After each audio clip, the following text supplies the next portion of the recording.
ce dua.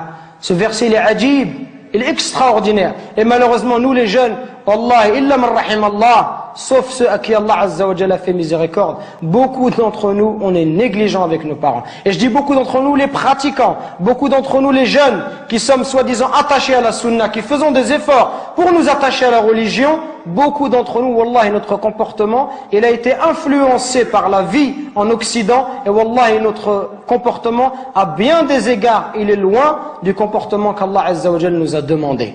Allah, il nous interdit de faire de dire la moindre phrase. Le moindre mot. Fi, ça n'a aucun sens. Ça n'a pas de sens. Fi, c'est une onomatopée. C'est un son. C'est un mot qui est composé de 2 lettres. C'est le mot le plus petit en arabe. C'est pour vous dire que si tu n'as pas le droit de faire à ton père, celui qui fait des phrases entières et qui lui dit tu m'as jamais rien appris, tu m'as jamais rien donné, et qui se plaint, ça c'est encore pire. Regardez, à travers ce dua, on retrouve la miséricorde. Ceux qui bénéficient, qui doivent bénéficier de notre bon comportement et de notre miséricorde, ce sont nos parents en premier, notre père et notre mère. C'est eux qui doivent profiter en premier. Nous aujourd'hui avec les frères, on est masha'Allah. Un frère te dit viens, emmène-moi à Anvers, tout de suite tu l'emmènes à Anvers. Emmène-moi à Bruxelles, tu l'emmènes tout de suite. Par contre ton père te dit viens me rendre un service, tu lui dis j'ai pas le temps, ya Abi, demain, après-demain. On n'est pas disponible pour nos parents, subhanallah. Regardez ce dua. Oh Allah, fais leur miséricorde comme ils m'ont élevé tout petit, subhanallah. Quand tu auras des enfants, tu vas comprendre, subhanallah. Quand ton fils il pleure la nuit, les parents ils dorment pas, peuvent pas dormir, subhanallah. Au moindre bruit de l'enfant, il se réveille. Les parents ils sont capables de se priver pour donner à leurs enfants. Ton père, combien de nos parents ils se sont levés, subhanallah, à 5 heures du matin, à 4 heures du matin, ils ont fait même 2 travails, exprès pour pouvoir nous donner ce qu'eux ils n'ont pas reçu, exprès pour nous acheter des chaussures Nike ou nous acheter de la marque, pour nous donner ce qu'eux ils n'ont pas connu dans leur enfance, eux qui sont venus à 13 ans ou 14 ans en France. Et nous, subhanallah, on n'est même pas capable de leur rendre tout ça. On doit être miséricordieux avec nos parents. On doit les aimer, leur montrer de l'amour. Quand ils sont vieux, on doit être auprès d'eux, leur accorder du temps. Mais nous, quand on est marié, on préfère notre femme, on préfère nos enfants. Même le point où certains, si sa femme va se disputer avec ses parents, il va toujours prendre le parti de sa femme, subhanallah. Il va faire des cadeaux à sa femme, mais jamais à sa mère. Il va emmener sa femme, mais il va jamais emmener sa mère. Pourquoi est-ce qu'on est comme ça? Parce que notre cœur, il est devenu dur. Al-Hassan al-Basri, rahimahullah, le jour où sa mère, elle est décédée, il pleurait. On lui dit, ya Hassan, t'es un imam. T'es un imam et tu pleures. Comment est-ce que tu peux pleurer? Il dit, je ne pleure pas parce qu'ils sont décédés. Je pleure parce qu'une des portes du paradis est fermée. Et c'est la même chose qu'on doit se dire. Et Wallah, c'est ce que je suis en train de me dire moi-même.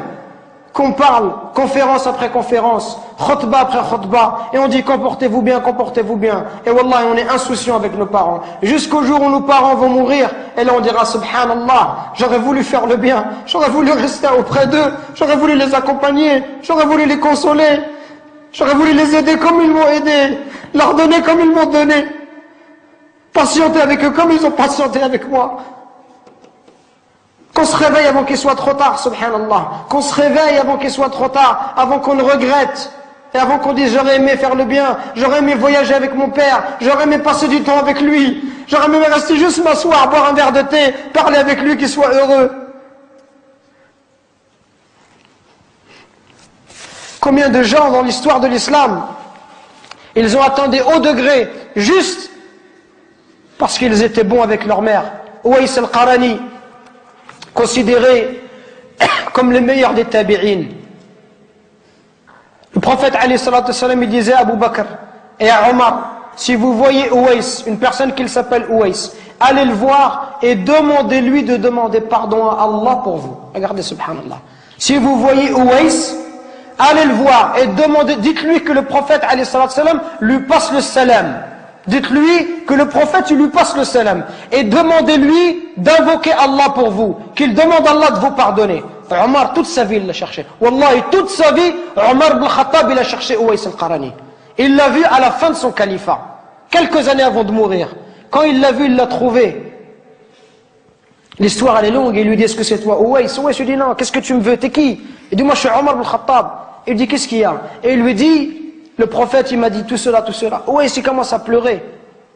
Il lui dit pourquoi il a dit ça, qu'est-ce que j'ai fait? Et il lui dit le prophète il nous a dit Si on te voit que tu demandes pardon à Allah, et que tu avais la peste et que tu as été guéri, excepté la taille d'une pièce dans ton dos, parce que tu avais une mère et que tu as été bon envers elle. Uwais al-Qarani, à l'époque du prophète, il était croyant. Il n'est pas parti voir le prophète, il ne s'est pas déplacé. Pourquoi? Parce qu'il avait une mère, il ne voulait pas l'abandonner. Il voulait rester avec sa mère, subhanallah. Regardez, il voulait rester avec sa mère, il ne voulait pas la laisser toute seule. Pour ça, le prophète a été informé par Allah Azza wa Jal que cet homme-là était un homme pieux. Et Omar, il est parti le voir et il lui a dit, et Uwais lui a dit, moi je vais demander pardon pour toi. Toi tu es Omar ibn Khattab, je vais demander pardon à Allah pour toi. Il lui dit, oui tu demanderas pardon à Allah pour moi. Pour vous montrer la valeur des parents. Parce qu'il passe du temps. Aujourd'hui combien de temps se passe? Peut-être qu'on va pas voir nos parents. Peut-être qu'une semaine, 2 semaines, on va pas voir nos parents. On leur passe même pas un coup de fil, subhanallah. Alors que nos amis, tous les jours on les a au téléphone.